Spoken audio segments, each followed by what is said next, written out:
In 1999 in Sierra Leone, West Africa, a civil war was raging to fight over a diamond mine. The war had happened since 1991, claiming the life of thousands of people and millions were evacuated. One day, a local fisherman named Solomon was waking up his son named Dia so he would get ready for school.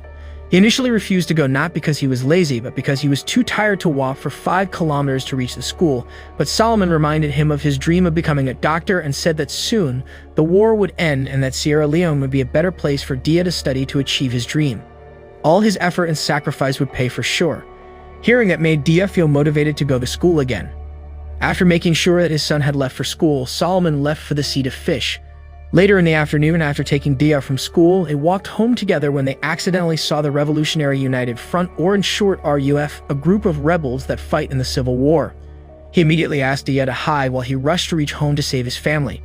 Sadly, he was captured by the rebels. Meanwhile, at the village, the rebels captured as many villagers as they could and cut off their hands to prevent them from giving their voice in the election. And if one of them rebelled, the leader of the rebels, named Poison, would shoot his gun to silence all of them. When it was Solomon's turn, Poison saw him and decided to let his hand and instead took him to the diamond mine to work there. Somewhere else, the United Nations was having a meeting to discuss the civil war that happened in Sierra Leone. Turned out, RUF was the one behind the war. They betrayed the state and started the war to seize the diamond mine for them to use to fund their troops' weaponry. They used the diamond they mined to buy illegal weapons. Initially, the countries had agreed not to import diamonds from conflicted areas, but the illegal sellers always find a way to smuggle their diamonds and transactions were still happening. Simmons, the owner of a diamond manufacturer industry named Van de Kaap, was present in the meeting in the hope that he would be able to help them to solve the conflict in Sierra Leone. Meanwhile, back in the diamond mine in Sierra Leone, Solomon accidentally found a pink diamond the size of a quail egg worth around $60 million. He immediately put it between his toes so that nobody would see it. He then asked for permission to go to the toilet and took the chance to bury the diamond. Unfortunately, Poison saw him and was about to snatch the diamond, but suddenly, the armies ambushed the location. Solomon was accused of being a part of the group and was sent to prison, along with other RUF members that were caught. In the prison, Poison kept asking Solomon to hand him the diamond. He would even give $1,000 to someone that could bring him the diamond. One of the inmates named Danny, who was just sent to prison for smuggling diamonds, heard about it and decided to find it. The next day, Danny was bailed out by his friend. He then asked his friend to bail Solomon out so he could ask him the location where he hid the diamond. Danny was after the diamond so that he could sell it to a diamond manufacturer to get a lot of money so that he could leave Africa. Danny was an ex-mercenary from Zimbabwe who ended up being a part of the weapon smuggler syndicate that sold their weapons to RUF in exchange for diamonds. The other day, when after doing a transaction, he deliberately hid the diamonds inside the sheep coat, but he was caught and sent to prison. He couldn't finish his job to smuggle the diamond to Colonel Coetzee, the leader of the mercenaries that provided the guns for the rebellions. When Danny arrived at his place, he immediately took a piece of diamond from his fake tooth and immediately went to sell it so that he could buy a gun from a bartender named Maid. That was when he saw a woman named Maddie. Without thinking twice, he then went to chat with the woman, but soon after he found out that Maddie was a journalist that worked to reveal the syndicate behind Van de Kaap who secretly bought diamonds from Sierra Leone, he immediately left her. Turned out, Danny also worked with Van de Kaap to sell his diamonds and he was aware that Maddie would ruin his job if he got too close to her. Danny then returned to his place just to find his room was messed up. Turned out it was Colonel Coetzee who did that because he was mad at Danny for failing his job to smuggle the diamonds, so the next day, Danny went to meet Colonel Coetzee. It was clear that the colonel was furious about Danny's failure, and because of that, the colonel asked Danny to find the pink diamond that Solomon found as compensation for the diamonds that Danny lost and all his debts to the colonel. Turned out Colonel Coetzee had found out about the diamonds from his informant. He swore to kill Danny if he failed to bring him the pink diamond. Somewhere else, Solomon was seen looking for his family in a refugee camp, but after looking for a while, he still couldn't find them. He panicked because they might still be out there, away from the safety of the camp. Meanwhile, the RUF was ambushing in another village and turned out Solomon's family was there, sadly. Dia was caught and taken to the rebels' camp. He was brainwashed and sent to fight for the rebels. The next day, Danny went to meet Solomon, who had started working in a hotel in the capital of Sierra Leone. He immediately persuaded Solomon to tell him the location of the pink diamond in exchange for him to help Solomon to find his family. Solomon initially refused to tell him, but after he heard Danny's promise, he was willing to help him find it. Soon after, the RUF was seen, so they immediately ran away from there. Thankfully, they managed to escape, but they were left in grief as the rebels laughed while killing a lot of people they found. After leaving the city, Danny took Solomon to meet Maddie.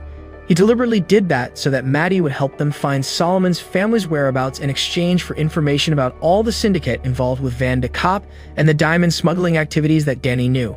Hearing that, Maddie decided to help them, and soon after Maddie found information about Solomon's family, they immediately went to find them.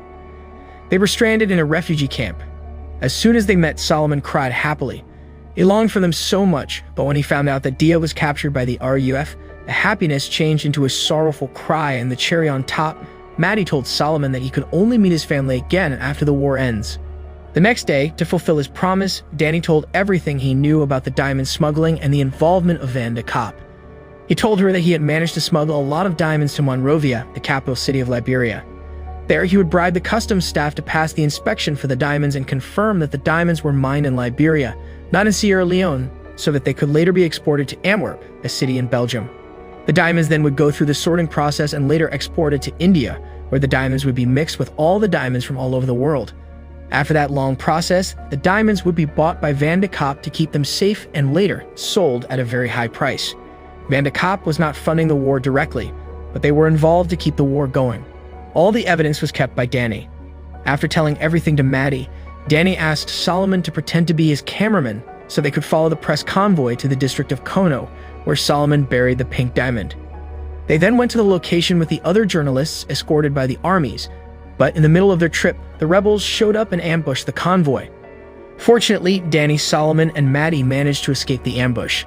They then continued the journey through the forest, and shortly after, they were stopped by the local million.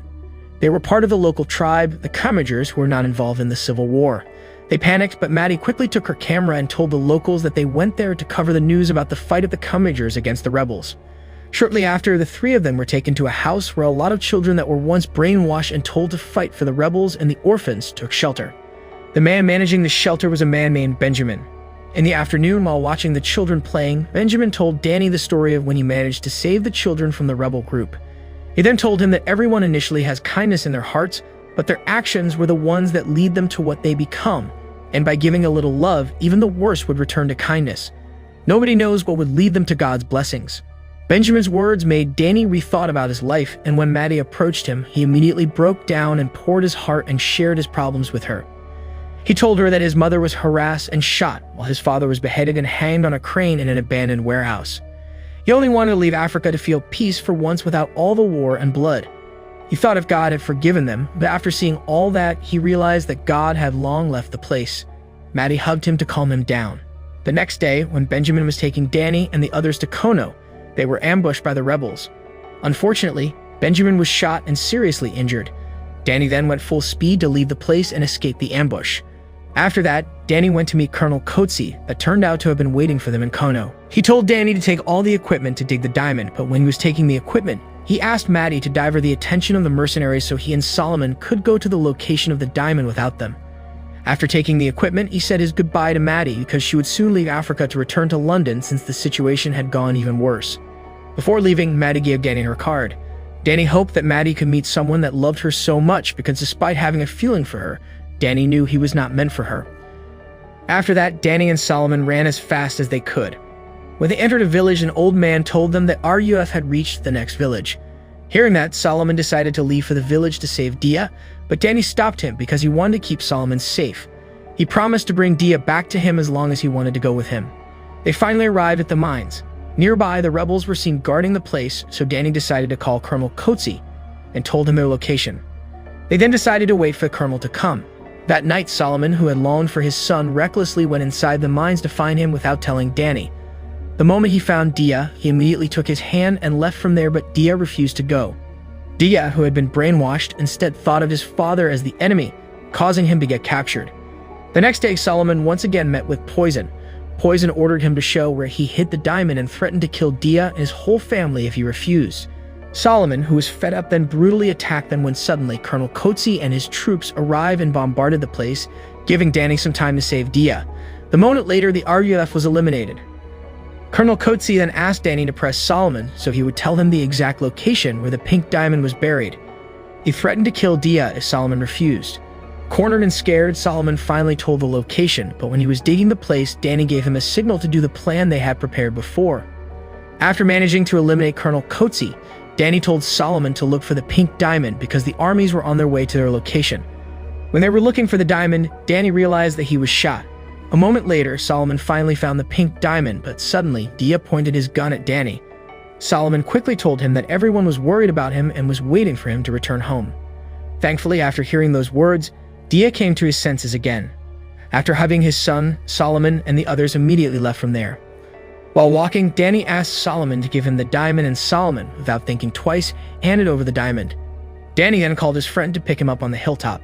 His friend told him to reach the hill all by himself, but instead of doing that, he kept telling Solomon and Dia to keep walking. Danny finally lost all his energy and fell. Knowing that Danny was injured, Solomon immediately carried him on his shoulder. Soon after, Danny told Solomon to put him down.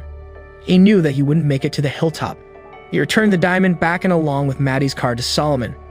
He also told him to immediately call Maddie as soon as he arrived in London.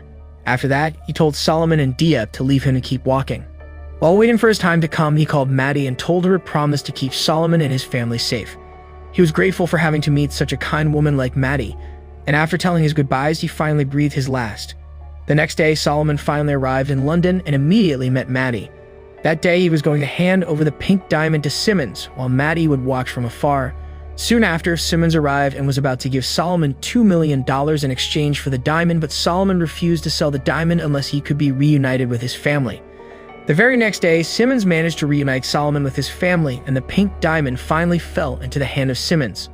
Long story short, Maddie finally published an article about the smuggling of the pink diamond, and the people from around the world finally realized that behind the beauty of the pink diamond was the death of thousands of innocent souls.